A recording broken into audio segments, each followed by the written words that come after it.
Was It a Dream by Guy de Maupassant. I had loved her madly. Why does one love? Why does one love? How queer it is to see only one being in the world, to have only one thought in one's mind, only one desire in the heart, and only one name on the lips, a name which comes up continually, rising like the water in a spring, from the depths of the soul to the lips, a name which one repeats over and over again, which one whispers ceaselessly everywhere like a prayer. I am going to tell you our story, for love only has one, which is always the same. I met her and loved her, that is all. And for a whole year I have lived on her tenderness, on her caresses, in her arms, in her dresses, on her words, so completely wrapped up, bound and absorbed in everything which came from her, that I no longer cared whether it was day or night, or whether I was dead or alive on this old earth of ours. And then she died. How? I do not know. I no longer know anything. But one evening she came home wet, for it was raining heavily, and the next day she coughed, and she coughed for about a week, and took to her bed. What happened I do not remember now, but doctors came, wrote, and went away. Medicines were brought, and some women made her drink them. Her hands were hot, her forehead was burning, and her eyes bright and sad. When I spoke to her, she answered me, but I do not remember what we said. I have forgotten everything, everything, everything. She died, and I very well remember her slight, feeble sigh.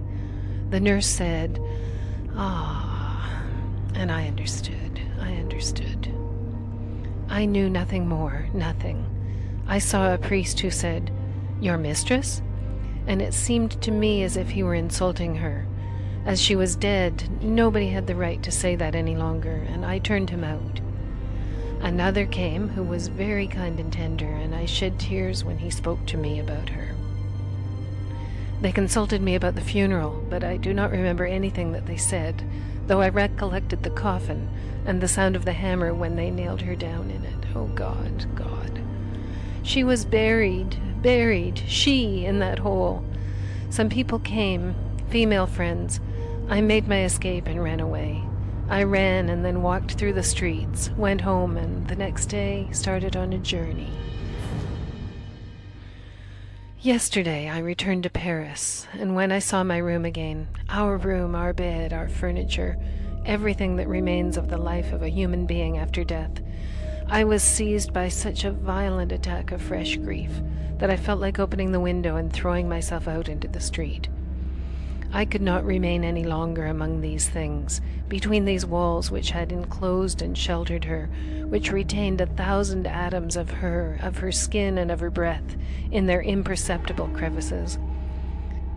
I took up my hat to make my escape, and just as I reached the door I passed the large glass in the hall, which she had put there so that she might look at herself every day from head to foot, as she went out, to see if her toilette looked well, and was correct and pretty, from her little boots to her bonnet. I stopped short in front of that looking-glass in which she had so often been reflected, so often, that it must have retained her reflection. I was standing there, trembling, with my eyes fixed on the glass, on that flat, profound, empty glass, which had contained her entirely, and had possessed her as much as my passionate looks had. I felt as if I loved that glass. I touched it. It was cold. Oh, the recollection. Sorrowful mirror, burning mirror, horrible mirror, to make men suffer such torments. Happy is the man whose heart forgets everything that it has contained, everything that has passed before it, everything that has looked at itself in it, or has been reflected in its affection, in its love. How I suffer. I went out without knowing it, without wishing it, and toward the cemetery. I found her simple grave, a white marble cross, with these few words: "She loved, was loved, and died." She is there below, decayed. How horrible. I sobbed with my forehead on the ground, and I stopped there for a long time, a long time. Then I saw that it was getting dark, and a strange, mad wish, the wish of a despairing lover, seized me. I wished to pass the night, the last night, in weeping on her grave. But I should be seen and driven out. How was I to manage? I was cunning and got up and began to roam about in that city of the dead. I walked and walked. How small this city is in comparison with the other, the city in which we live. And yet, how much more numerous the dead are than the living. We want high houses, wide streets, and much room for the 4 generations who see the daylight at the same time, drink water from the spring and wine from the vines, and eat bread from the plains. And for all the generations of the dead, for all that ladder of humanity that has descended down to us, there is scarcely anything, scarcely anything. The earth takes them back, and oblivion effaces them. Adieu. At the end of the cemetery, I suddenly perceived that I was in its oldest part, where those who had been dead a long time are mingling with the soil, where the crosses themselves are decayed, where possibly newcomers will be put tomorrow. It is full of untended roses, of strong and dark cypress trees, a sad and beautiful garden nourished on human flesh. I was alone, perfectly alone, so I crouched in a green tree and hid myself there completely amid the thick and somber branches. I waited, clinging to the stem, like a shipwrecked man does to a plank. When it was quite dark, I left my refuge and began to walk softly, slowly, inaudibly through that ground full of dead people.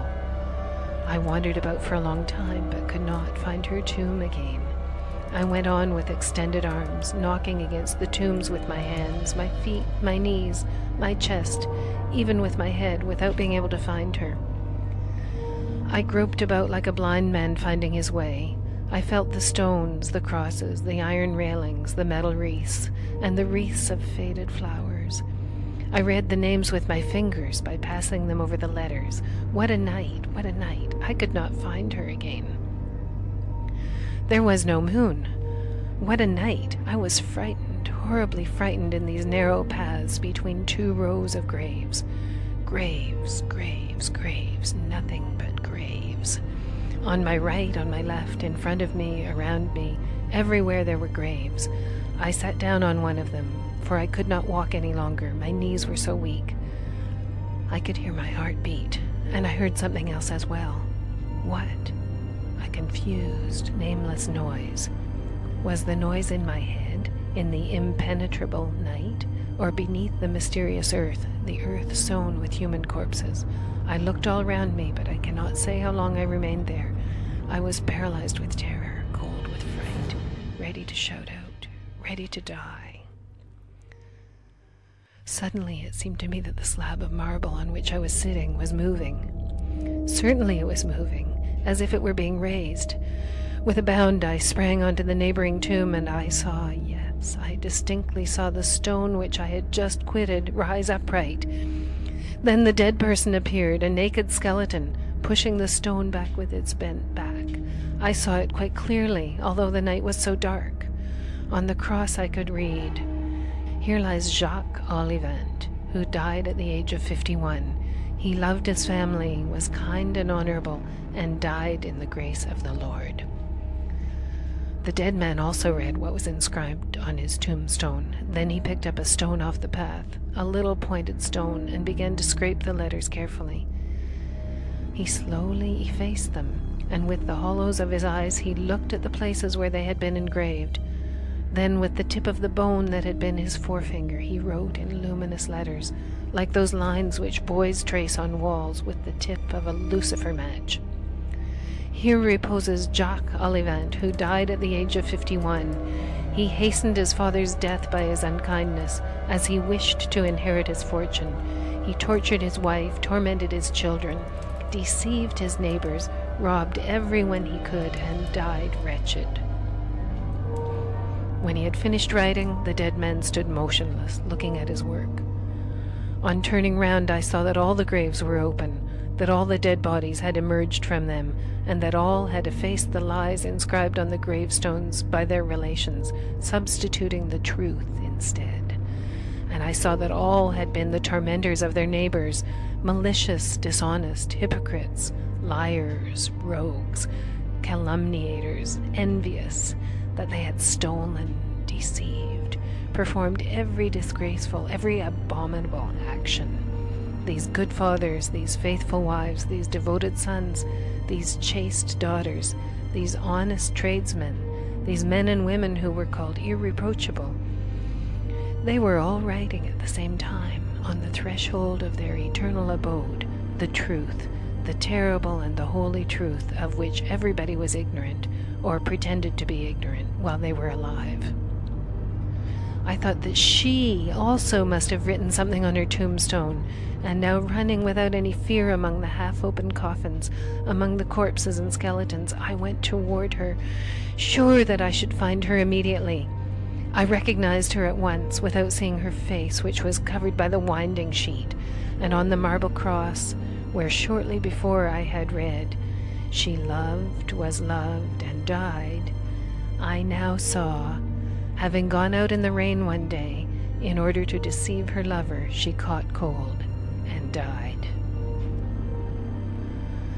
It appears that they found me at daybreak, lying on the grave unconscious.